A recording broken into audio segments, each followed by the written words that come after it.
Yeah, what's poppin'? It's your boy Smirrak. You already know, from the soul. Ayan Haseyo. Shout out to my brother Tiger, you know what I'm saying? You already know, support my bro Tiger, cause he official. You know what I'm saying? He my Korean brother. He always supported me. So casamida on that, you know what I'm saying? You already know. We on R&T, real nigga time. You already know you can't copy respect. Smirrak. Hey yo, Ice-T in the building out here in Jersey at this battle rap situation, representing from the soul, alright? Yo, man, shout out to the bro, man, Tiger, man. Pulled up personally, man. Know it. Two halves, man. Yeah. Nigga, whole, man, got to be from the soul. That's what I know. That's something God love, man. So, yeah. That's the only way it can be done, man. It should be done, hear me? From the soul, you hear me? Me.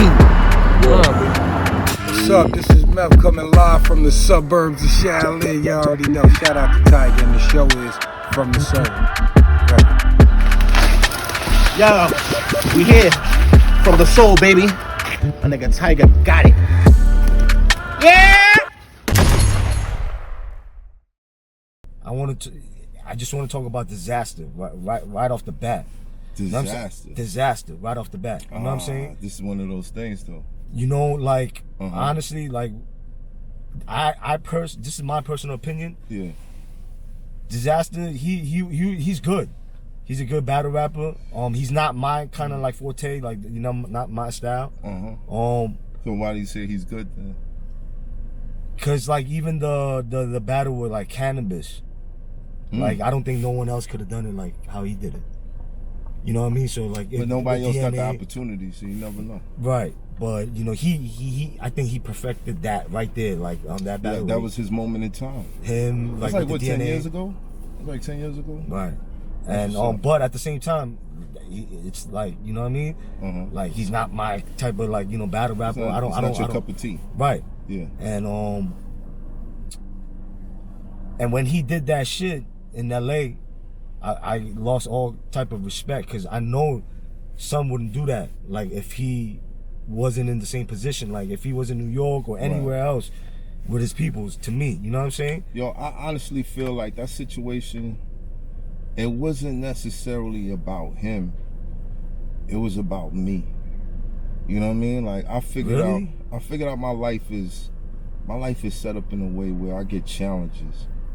You know what I mean? And sometimes it's a physical challenge, sometimes it's a mental challenge, sometimes it's an emotional challenge. And he was just a pawn in me receiving a new challenge. You feel what I'm saying? Like I've been on the other side of what that is. So now it's like, okay, you've been that person. Let's see. Yeah, but that's like how you play. I don't see it like that though. Nah, like, but you gotta look at it like that, because his significance, like, we talking about right now, right? Think about right now. My significance right now is high. His significance is like, you know, nobody really talks about him no more unless you discussing me. So like, that was his pinnacle. That was like, you know, it wasn't necessarily for him, it was for me. And the reason why I say it is he wasn't able to capitalize on that. Everything he tried to. Listen. But listen, Cassidy after that shit. But look how that turned out. Right. I wouldn't call that capitalizing. I would call that a fail. Right, you lost. Huge fail. Right. You know what I'm saying? And everything else since then has been a fail for him. So it wasn't for him. You know what I mean? It was for me. Damn. And like, you think he could ever come back to New York unless he catches that fade? I'm pretty sure he can. Anybody could buy a plane ticket. No, I know that, but you know, he's gonna, like, you know, Chambers said it before, he's just gonna go, like, you know what I mean, like in and out. I don't worry about. I'm not even concerned about a fade with him. Like I don't even. But like, if you see him, you know, I don't even want to touch him. You know what I'm saying? I don't even want to touch him, because I realized it was about me. It's not about him. It was to show me, like, all right, you've been on the side of the person that's been assaulting.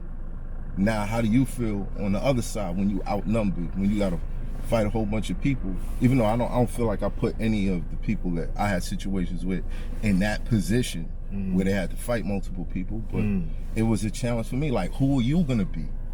There's some people that do shit in their comfort zone, and then when they outside of their comfort zone, you see they not the same person. For me, that was me way outside of my comfort zone. Like there was no type of backup in that building for me. And you see how I handled it. I wasn't the same as the people that was in those positions before. So the flip side to that is, what are you gonna do? Now that you're here, are you still gonna be the same person that bounces back, that comes back, that finds a way to succeed through whatever? And I have. You feel me? I might have had ups and downs in battle rap, you know, taking battles that I was only taking for the bread and not really caring about it. But ultimately, I found my way to winning. And, you know, right now it's for him to find his way to winning, because he hasn't been. He's, you know, honestly, if you ain't bring his name up, I guarantee you he would fade the fuck out. If you attach him to me, then he still has some sort of life. But without attaching him to me, he doesn't have a life. You feel what I'm saying? So like I said, it wasn't about him. It was more about me being challenged.